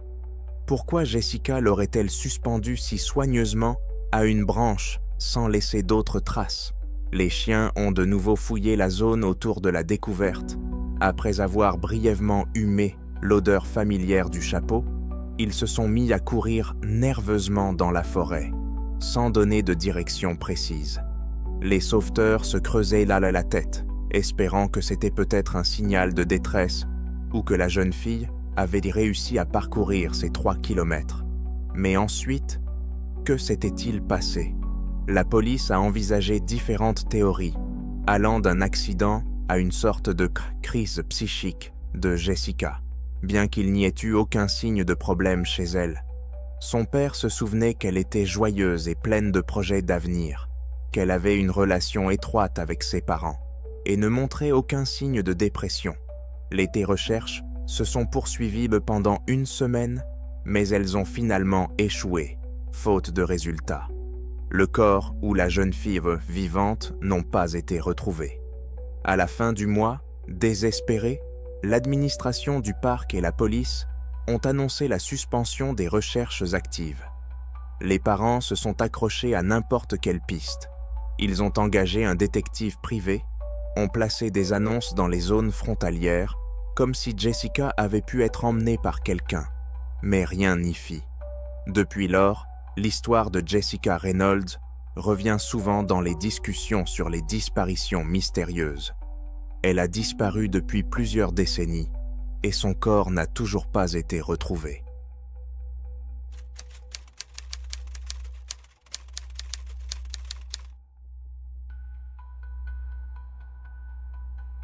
John Taylor, 31 ans, a disparu le 6 juin 1997 près du lac Minnewanka, dans le parc national de Banff, laissant derrière lui l'une des histoires les plus mystérieuses de cette région montagneuse. À ce jour, nombreux sont ceux qui, ayant entendu parler de cette affaire, se demandent encore comment une telle chose a pu se produire dans des circonstances apparemment si claires. Ce jour-là, John était venu au lac avec 2 vieux amis, Tom et Greg, pour pêcher et profiter de la nature. Au départ, rien ne laissait présager de malheur, le temps était doux et le vent léger. John aimait rester longtemps au bord de l'eau. Il appréciait le processus même de la pêche et le fait de s'éloigner du bruit de la ville. Comme il travaillait dans un bureau à Calgary, ses escapades à la montagne étaient pour lui un rare moment de détente. Selon les témoignages de ses amis, ils sont arrivés au bord du lac Minnewanka vers 9h du matin et ont choisi un endroit plat et caillouteux à l'orée de la forêt. L'endroit n'était pas très fréquenté par les touristes, mais plutôt connu des amateurs de pêche. Cependant, d'autres groupes s'y rendaient régulièrement. Vers 11h, John, Tom et Greg avaient déjà lancé leur canopée à pêche et installé une petite chaise de camping. John était le plus passionné de pêche. Il avait un équipement professionnel plusieurs leurres et des cannes de différentes longueurs. Les poissons pouvaient dire se trouver en profondeur, mais les garçons remarquaient Bolly que l'eau était calme comme en été et que le soleil perçait à travers de légers nuages. Cependant, vers midi, le temps a commencé à changer. Des nuages plus sombres se sont accumulés au-dessus des sommets des montagnes et le vent chaud s'est transformé en vent frais. Tom se souvient que John a fait remarquer « On dirait qu'un petit orage va éclater, mais il passera peut-être à côté. » C'est souvent comme ça en montagne.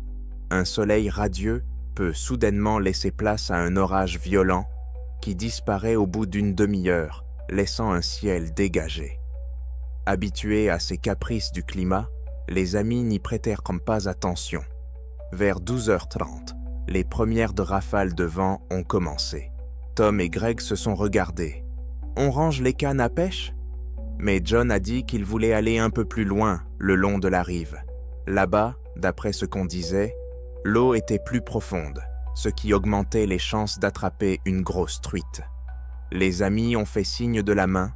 Ils ont décidé de rester là, tandis que John allait longer la rive rocailleuse sur environ 300 mètres, voire un peu plus, puis reviendrait quand il en aurait assez. John a pris une canne à pêche, un petit sac à dos avec des appâts, et s'est éloigné vers le nord-ouest, le long du bord du lac. Minnewanka est un plan d'eau réputé qui s'enfonce profondément dans les montagnes. Il semble parfois trompeusement calme, mais peut présenter des fonds abrupts et des courants froids. Les amis virent John s'éloigner, disparaissant progressivement derrière un petit promontoire. Tout semblait aller bien, jusqu'à ce que, environ une demi-heure plus tard, l'orage éclate. En l'espace de quelques minutes, les nuages s'épaissirent, une pluie battante s'abattit, accompagnée d'un vent violent, et 2 ou 3 coups de tonnerre retentirent au-dessus de l'eau. L'orage ne dura toutefois pas longtemps, peut-être une demi-heure tout au plus, puis le ciel commença à s'éclaircir. Tom et Greg sont montés dans la voiture pour ne pas se mouiller et ont espéré que John ferait de même, qu'il trouverait un abri dans les filets ou qu'il reviendrait vers eux. Mais lorsque l'orage s'est calmé et que les garçons sont ressortis pour inspecter la rive, John était introuvable. Au début, Tom a crié « Hé, John, comment ça va à la pêche ?» Pas de réponse. Les amis se sont un peu inquiétés, mais ils ont pensé qu'il avait peut-être contourné la côte pour ne pas revenir, ou qu'il était allé chercher un abri contre la pluie plus loin dans les bois. Ils attendirent une quinzaine de minutes, puis suivirent Tom la direction qu'il avait prise, cherchant des traces sur le gravier mouillé. Mais ils se rendirent vite compte que la tempête avait effacé toutes les empreintes. À ce moment-là, la pluie avait cessé, le soleil réapparaissait à travers les nuages et le lac semblait calme et azur. Mais l'inquiétude s'empara de ses amis. John ne serait pas parti aussi longtemps sans prévenir. Greg affirmait qu'il donnait toujours de ses nouvelles s'il voulait changer de lieu de pêche ou s'il avait changé d'avis. Après une demi-heure d'attente, Tom et Greg ont commencé à fouiller les environs. Ils sont entrés dans la forêt, ont appelé John, ont parcouru 200 mètres le long de la rive, mais rien. Pas un bruit, pas un signe. Il ne restait qu'une partie de la rive déserte et quelques gouttes d'eau tombant des arbres. La voiture de John était bien sûr à sa place, leur voiture commune, ce qui signifiait qu'ils n'étaient pas partis. Le soir venu, ils ont compris que la situation était grave. Ils ont appelé les Rangers, qui sont rapidement arrivés avec une petite équipe pour commencer les recherches à la surface. Minnewanka est un endroit assez accessible. Il y a des sites touristiques à proximité et la ville de Banff se trouve à 17-18 km au sud-ouest. En théorie, le disparu aurait pu rejoindre la ville s'il avait décidé d'interrompre sa partie de pêche. Mais sans prévenir ses amis, ce n'était pas son genre. Lorsque ses proches ont appris la nouvelle, ils ont donné l'alerte, car John n'avait aucune raison de disparaître soudainement. La police et les Rangers ont lancé une opération de recherche à plus grande échelle. Ils ont inspecté le littoral, la forêt le long du chemin, et interrogé d'autres pêcheurs. Personne n'avait vu quelqu'un tomber à l'eau ou s'enfuir. Un chien-chien avec un chien a parcouru la lisière de la forêt, sentant les traces de la victime. Mais la pluie avait tellement effacé les odeurs que le chien a perdu sa piste après quelques dizaines de mètres. Le soir même, des bénévoles se sont joints aux recherches et ont ratissé les eaux côtières à bord d'un bateau, au Kataou. La nuit a passé et l'espoir que John réapparaisse le lendemain matin s'amenuisait. Le matin, un hélicoptère a survolé la zone pour voir s'il y avait une silhouette d'homme agitant la main ou des traces évidentes d'un feu de camp. Mais rien. Le deuxième jour des recherches, une équipe professionnelle a été appelée en renfort. Elle a inspecté les rochers côtiers les plus proches, où l'on pouvait tomber et rester coincé. Et des plongeurs ont partiellement exploré les fonds marins dans les zones peu profondes. Pendant 2 jours, aucun résultat. C'était comme si John avait disparu sans laisser de traces. La mère de John a pris la nouvelle, s'est rendue à Banff dans l'espoir d'aider, ou au moins de soutenir les participants à l'opération. Le 4e jour, alors que tout le monde commençait à désespérer, l'un des groupes de recherche, équipé d'un hélicoptère, a remarqué une tache brillante sur un rebord rocheux, surplombant le lac Minnewanka. La corniche était située à plusieurs centaines de mètres au-dessus du niveau de l'eau, dans un endroit si difficile d'accès que même les alpinistes expérimentés ne s'y aventurent généralement pas. En regardant à travers ses jumelles, le pilote a distingué la couleur d'un vêtement qui ressemblait à une veste. Des Sopen de sauveteurs alpinistes ont immédiatement été appelés sur place et ont commencé à escalader la corniche avec la plus grande prudence. Lorsqu'ils ont atteint la Waddy's hauteur souhaitée, ils ont aperçu le corps d'un homme allongé dans une sorte de pôle poche formé par la plateforme rocheuse. D'après la description, il s'agissait sans aucun doute de John Taylor. Ses vêtements correspondaient et son visage a été reconnu par ses proches. Pour les sauveteurs, la question principale était de savoir comment il était arrivé là.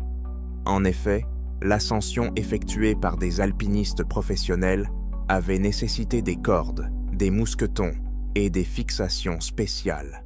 Il était peu probable que John, âgé de 31 ans et n'étant pas alpiniste, ait pu franchir seul une paroi aussi abrupte. L'endroit ressemblait à un nid d'aigle. D'un côté, une paroi verticale, de l'autre, une corniche rocheuse et une petite crevasse avec des pierres. La deuxième chose qui a étonné les sauveteurs, la cause du décès n'était pas claire.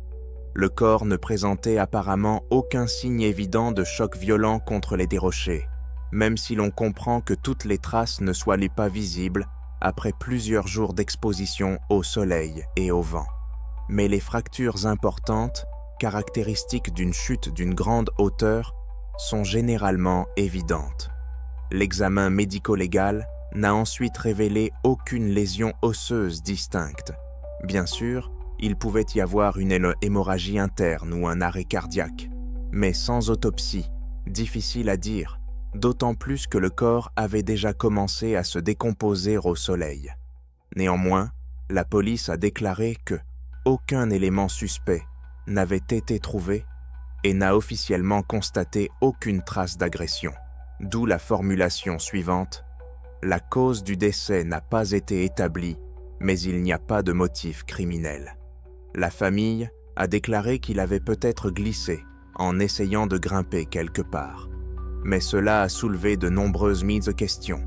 Pourquoi John voulait-il escalader une falaise aussi abrupte, seul, sans avoir ni compétences en alpinisme ni équipement? Dans leur conversation avec la presse, ses amis s'indignaient. C'est tout simplement impossible. Premièrement, John ne se serait jamais aventuré sur un rocher sans équipement de sécurité. Deuxièmement, même si l'orage l'avait contraint à chercher un abri, aurait-il pu franchir une paroi abrupte de 50 à 60 mètres? Il n'était pas un homme extrême, même s'il aimait la randonnée. Et comment expliquer alors l'absence de traces de chute? Des rumeurs ont couru, selon lesquelles il aurait peut-être perdu la raison après avoir été frappé par la foudre ou subi un choc, mais rien ne permet de le confirmer. Un éclair aurait pu avoir une influence, mais il laisse généralement des brûlures caractéristiques. Or, on n'en a pas trouvé ici. La police a déhaussé les épaules, elle n'avait aucune raison de poursuivre l'enquête. Tout indiquait un accident, certes incompréhensible, mais accidentel. Les sceptiques affirment quant à eux que Taylor, pris de panique pour échapper à un violent orage, a probablement décidé de chercher un endroit plus élevé ou est accidentellement tombé sur une pente dangereuse, avant de glisser et de s'accrocher quelque part. Mais le fait que le corps ait été retrouvé sur une surface plane, sans trace visible de chute, laisse place à toutes les hypothèses. Les proches de John étaient sous le choc et déprimés. Ils ont passé de longues années à réfléchir à ce qui avait pu se passer. Nous avons au moins retrouvé son corps et l'avons enterré, a déclaré sa mère, mais nous ne comprenons toujours pas ce qui est arrivé à notre fils pendant cet orage. Les sauveteurs se souviennent de cet incident comme l'un des plus inexplicables de leur carrière. Habituellement, on peut suivre la logique. Il a glissé au bord, est tombé dans le lac, a plongé pour pêcher, a été emporté par le courant. Mais ici, le tableau est étrange. Il y a une distance verticale considérable entre la rive du lac et le rebord, et il n'y a pas de passage facile. Comment a-t-il pu se retrouver là en si peu de temps? Il est évident que personne n'a vu John marcher, car l'orage avait poussé les gens à se mettre à l'abri. Mais une ascension de ce genre en une demi-heure ou une heure, et sans équipement, pourquoi? Et pourquoi son corps ne semblait-il pas avoir subi une chute violente? Cette histoire a donné lieu à de nombreuses rumeurs dans les environs de Banff. Certains ont parlé d'un état hallucinatoire soudain provoqué par la foudre ou une décharge électromagnétique, affirmant que l'homme s'était rendu inconsciemment à un endroit où il ne serait jamais allé de son plein gré. D'autres ont avancé la théorie d'une mauvaise blague, selon laquelle quelqu'un l'aurait amené là et abandonné. Mais aucune trace de lutte ou de traînée n'a été constatée.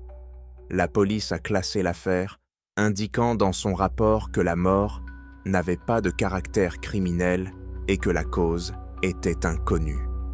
Voici ce qui a été officiellement consigné: accident possible dans des conditions défavorables. Ces trois histoires ne sont qu'une petite partie de ce que recèle le parc national de Banff. La disparition de Jessica Reynolds, de John Taylor et la mort tragique d'un touriste expérimenté sur le mont Cascade montrent à quel point la frontière est mince entre une simple promenade et une tragédie inexplicable.